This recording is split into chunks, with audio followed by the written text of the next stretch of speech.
Hola a todos, yo soy Alec y hoy vamos a hablar de probablemente el mundial más místico de la historia, más icónico, porque todo lo que se cuenta alrededor de ese mundial siempre se habla con un tono de misticismo, de mito, de historia. Cuando tú hablas sobre un partido de este mundial, sobre todo de la final, piensas en un evento que marcó un antes y un después en la historia de los mundiales. Estoy hablando del Mundial de Brasil 1950, primer mundial hecho después de la Segunda Guerra Mundial y que crearía un trauma que a la selección local le sería muy difícil de superar. Como en todos los videos de mi serie de la historia de los mundiales, vamos a hablar de los antecedentes al mundial, lo que pasó durante el mundial y terminaremos el video con unas curiosidades. Entonces, sin más dilación, comencemos con el video. La decisión de designar a Brasil como el organizador del mundial de 1950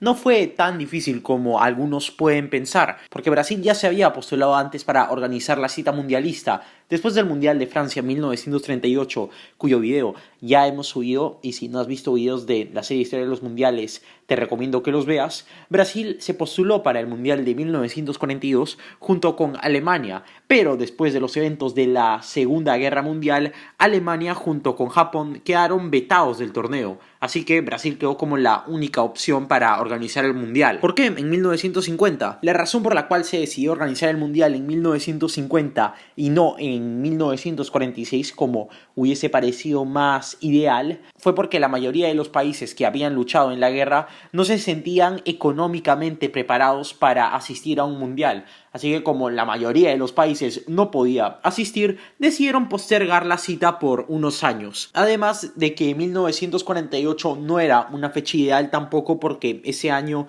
se jugaron los Juegos Olímpicos y Juegos Olímpicos y un mundial en el mismo año no va bien. Como en las anteriores ediciones se jugaron clasificatorias para ese mundial y de las 16 clasificadas, los integrantes asiáticos no pudieron ir a jugar la Copa del Mundo y como la Federación Asiática de Fútbol tenía 3 participantes, al final el Mundial de Brasil 1950 se tuvo que jugar con solo 13 países. El formato del Mundial fue muy peculiar y distinto a sus anteriores ediciones. Se jugarían 4 grupos entre los 13 equipos que habían del mundial y el ganador de cada grupo, o sea, solo el que quedaba en primer lugar, clasificaría a un cuadrangular final. No habría semifinales ni final. El ganador del cuadrangular final, entre los 4 equipos que clasificaban, sería declarado como ganador del Mundial de 1950. Los grupos del campeonato estuvieron conformados por los siguientes equipos. En el grupo 1 estuvieron Brasil, Suiza, Yugoslavia y México. En el grupo 2 estuvieron España, Inglaterra, Chile y Estados Unidos. En el grupo 3 estuvieron Suecia, Italia y Paraguay, grupo de 3 equipos. Y en el grupo 4 solo estuvieron 2 equipos, Uruguay y Bolivia. Una semana después de haberse estrenado el Estadio Maracaná, Brasil debutaría en el Mundial con una goleada 4-0 sobre México. Al día siguiente, Yugoslavia ganaría 3-0 a Suiza, cementando a ambos equipos como los que estaban en la cima del grupo. En la segunda fecha del grupo 1, Brasil empataría 2-2 con Suiza, siendo una total sorpresa para los hinchas, pensando que Brasil iba a ganar con facilidad a los suizos. Yugoslavia haría su deber y ganaría 4-1 a México, dejando todo decidido en la última fecha. Mientras que en la tercera fecha Suiza le ganó 2-1 a México ya sin chance de clasificar, Brasil haría su deber ganándole 2-0 a Yugoslavia, aunque hubo un episodio muy extraño del partido, porque en la victoria de Brasil ante Yugoslavia, Yugoslavia jugó los primeros 26 minutos del partido con 10 jugadores porque uno de los jugadores de Yugoslavia se golpeó la cabeza con un muro del vestuario del Maracaná porque el Maracaná, como recién se había estrenado, aún no estaba terminado al 100% en algunos aspectos de la construcción. Entonces, con esa ventaja, Brasil pudo ganarle a Yugoslavia con más facilidad. Trampa para algunos. El grupo concluiría con Brasil primero con 5 puntos, Yugoslavia segundo con 4, seguido de Suiza con 3 y México se iría sin un solo punto. La primera fecha del grupo 2 no tendría sorpresas mayores. España le ganaría 3-1 a Estados Unidos y Inglaterra, los autoproclamados reyes del fútbol, le ganaron 2-0 a Chile. Luego, en la segunda fecha, España seguiría con su racha de victorias, ganándole 2-0 a Chile, y pasaría el segundo resultado más sorpresivo del Mundial, porque Estados Unidos, una selección con casi nula historia futbolística comparada con Inglaterra, que fueron los inventores del deporte, le ganarían a los ingleses 1-0 con gol de Gadgens, un jugador haitiano nacionalizado estadounidense,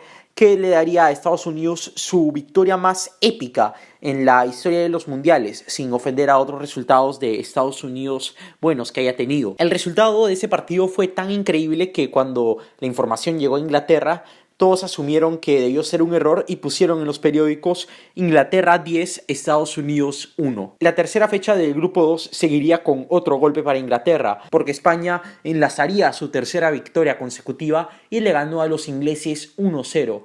Por otro lado, Estados Unidos perdió contra Chile 5-2 y el grupo terminaría con España primero con 6 puntos y los otros 3 equipos quedarían con solo 2 puntos empatados todos. El grupo 3, al ser un grupo que coincidentemente tenía 3 integrantes, solo se jugaron 3 partidos en ese grupo. El primer partido, que se jugó en el Pacaembu de Sao Paulo, Suecia ganaría 3-2 a Italia en un partido muy bueno, con doblete de Jepson y un gol de Anderson. Por el lado de Italia marcarían Carapellese y Muccinelli. La razón por la que Italia no estuvo muy fuerte en ese partido fue porque en el año anterior la mayoría de la selección italiana moriría en un accidente aéreo en la conocida tragedia de Superga que sufrió el Club Torino, que era el mejor club italiano de ese entonces. En la segunda fecha, Suecia empataría 2-2 con Paraguay, clasificándose automáticamente al cuadrangular final porque Italia ya no lo podía alcanzar en la tabla. El último partido sería una victoria de Italia 2-0 ante Paraguay, en el Pacaembu también. La tabla del grupo 3 terminaría con Suecia con 3 puntos, Italia con 2 y Paraguay con 1. Finalmente, el grupo más interesante del Mundial, el grupo 4, se saldaría con solo un partido, en donde Uruguay le ganaría 8-0 a Bolivia, clasificándose automáticamente al cuadrangular final jugando solamente un partido. Y es con esta fase final que comenzaría una de las etapas más icónicas de la historia de los mundiales. Brasil debutaría en la fase final ganándole 7-1 a Suecia, con póker de Ademir, doblete de Chico y gol de Maneca. Por el lado de los suecos descontaría Anderson. Ese mismo día Uruguay empataría 2-2 ante la selección española. Por el lado de Uruguay meterían gol Gigia y Varela, y por el lado de España metería un doblete Basora. Luego, en la segunda fecha, Uruguay tendría un triunfo agónico 3-2 ante la selección sueca. Suecia se adelantaría en el marcador con gol de Palmer, Gigia empataría el marcador, luego Suecia estaría ganando 2-1 con gol de Sundqvist y Uruguay remontaría épicamente con un doblete de Míguez al minuto 77 y al minuto 85. Brasil, tomándose muy en serio el hecho de querer ganar el mundial, le ganó a España 6-1 con goles de Parra, Jair, Chico, Ademir y Cicinho. Un espectáculo brasileño. Por el lado de España metería gol Igoa. El penúltimo partido del torneo, que sería un partido de tercer puesto honorario porque honestamente el ganador de ese partido se iba a quedar con el tercer lugar del grupo, Suecia le ganó 3-1 a España. Ahora, antes de hablar del último partido del Mundial, cabe resaltar que el Maracaná en los últimos partidos de la Copa del Mundo estuvo explotando de gente. En el partido que Brasil le ganó 7-1 a Suecia, se reporta que hubo 138.000 espectadores en el Estadio Maracaná, y para la victoria 6-1 ante España se reporta que hubieron 152.000 espectadores en el estadio de Río de Janeiro. Esa cifra seguiría subiendo, y para la final, entre comillas, entre Brasil y Uruguay, en el Maracaná, según fuentes oficiales, habrían estado ahí dentro 173.850 espectadores, aunque algunas fuentes hablan de 200.000 personas. Para el partido final, Brasil necesitaba ganar o empatar. Solo una derrota le quitaría el título del mundial y le daría la gloria a Uruguay. Los periódicos brasileños ya celebraban de antemano que Brasil ganaría la Copa del Mundo. Incluso ya se habían preparado festivales que comenzarían cuando se dé el pitazo final. Algunos jugadores brasileños, declarando a la prensa antes del partido, dijeron que habían soñado con levantar la Copa del Mundo la noche anterior. La confianza en que Brasil ganaría el torneo era tan grande que el mismísimo presidente de la FIFA, Jules Rimet, había preparado un discurso en portugués para decirlo ante la multitud que estaba en el estadio después del final del partido. Por el lado uruguayo, la confianza estaba bien dentro del grupo de jugadores, pero afuera de ese grupo no había mucha confianza en el público. Unos diplomáticos uruguayos visitaron al plantel antes del partido y les dijeron que por favor tuvieran una derrota digna contra Brasil. Ni siquiera los diplomáticos tenían confianza de que Uruguay pudiera ganarle a la favorita. El día del partido, el técnico de Uruguay, Juan López Fontana, le pidió a sus jugadores que desplegaran una táctica defensiva para intentar ganar el partido. Y cuando López Fontana se retiró del cuarto, Obdulio Varela, el capitán de la selección uruguaya, le dio un discurso a los jugadores diciendo de que si jugaban defensivamente iban a perder como Suecia y España. Así que les pidió que jugaran ofensivamente contra Brasil y les dijo una frase célebre que quedaría en la historia del fútbol: los de afuera son de palo. El primer tiempo del partido fue muy inclinado a favor de Brasil. Los ataques brasileños, como era de esperarse, asediaron al área uruguaya y el arquero Maspoli detuvo todos los tiros que le cayeron de parte de los atacantes brasileños, siendo así que al final del primer tiempo el partido aún estaba 0-0. Al minuto 2 del segundo tiempo, Brasil se adelantaría en el marcador, de acuerdo a los pronósticos, con un gol de Friaza. Inmediatamente después del gol de Brasil, el capitán Obdulio Varela comenzaría a reclamarle al árbitro un fuera de juego inexistente. El propósito de Varela para reclamar ese fuera de juego inexistente era enfriar el partido, porque cuando Friaza metió el gol de Brasil, el Maracaná explotó y bajo la celebración ofuscada que era el estadio, iba a ser imposible para Uruguay sostenerse, por lo que Varela tomó la decisión de intentar hacer detener el juego y que Uruguay pudiera restablecerse en el partido sin que el equipo se desmoronara. Esto funcionó para mantener el partido 1-0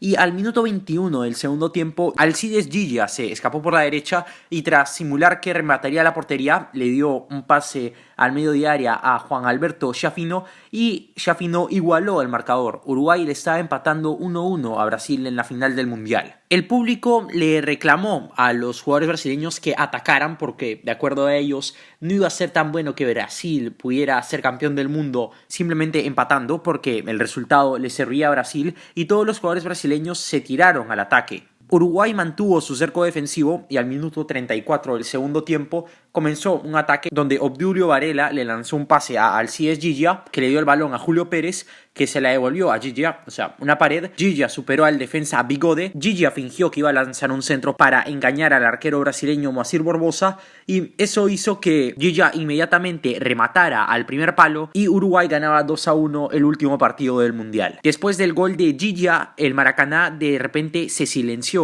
200.000 personas allá adentro estaban silenciadas. Y aunque Brasil en los minutos que le quedaron se tiró con todo el ataque intentando buscar el empate, el pitazo final llegó y Uruguay fue consagrado como campeón del mundo en un partido que sería conocido como el Maracanazo. Los aficionados brasileños salieron del estadio llorando.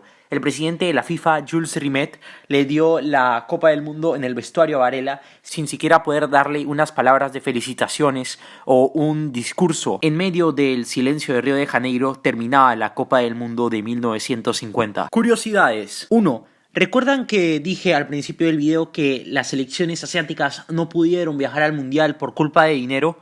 Pues está el mito de que la selección india no pudo ir al mundial no por un tema de dinero, sino porque la FIFA les dijo que no podían jugar al fútbol descalzos, práctica que hacía la selección india para jugar al fútbol. Hasta el día de hoy no está comprobado al 100% si esto es verdad, pero aún así es un lindo dato. 2. Erik Nilsson y Alfred Bickel son los únicos jugadores que participaron en el Mundial de 1938 que también estuvieron en el Mundial de 1950. 3. Tras el maracanazo, la Confederación Brasileña de Fútbol decidió cambiar el uniforme blanco de la selección brasileña porque el resultado había sido tan traumático que pensaron que sería una buena idea que un nuevo color al polo de la selección brasileña sería lo más apropiado. En 1954, tras un concurso que abarcó a cientos de candidatos, se decidió usar la propuesta verde-amarela. 4. En todo el campeonato del mundo no hubo ni un solo expulsado. 5. En todo el campeonato se marcaron 88 goles en 22 partidos. Hubo un promedio de 4 anotaciones por encuentro. 6. El equipo que marcó más goles en todo el torneo fue Brasil, con 22 goles. El segundo equipo que marcó más goles fue Uruguay, la campeona del mundo, pero jugando 2 partidos menos. 7. El jugador que marcó el gol de la victoria uruguaya, Alcides Giglia, diría después esta famosa frase: solo 3 personas pudieron silenciar el Maracaná: Frank Sinatra, el Papa Juan Pablo II y yo. 8. El arquero de Brasil, Moacir Barbosa, quedaría marcado de por vida después del maracanazo, siendo repudiado por los fanáticos del fútbol brasileño. Para el Mundial de 1994, Moacir Barbosa quiso visitar a la selección brasileña, pero le negaron la entrada al camerino, alegando que daba mala suerte. Brasil, coincidentemente, en ese Mundial saldría campeón del mundo. 9. Coincidentemente, Alcides Giglia sería el último jugador que jugó ese Mundial en fallecer, falleciendo a la edad de 88 años. Y 10. Brasil pensó que este sería su último trauma organizando un mundial, pero volverían a sufrir un trauma organizando un mundial 74 años después. Muchas gracias por ver el video, espero que les haya gustado este video del mundial de Brasil 1950. Por favor, si les gustó denle un like, suscríbanse al canal, síganme en mi Twitter que está en pantalla. Un abrazo y hasta luego.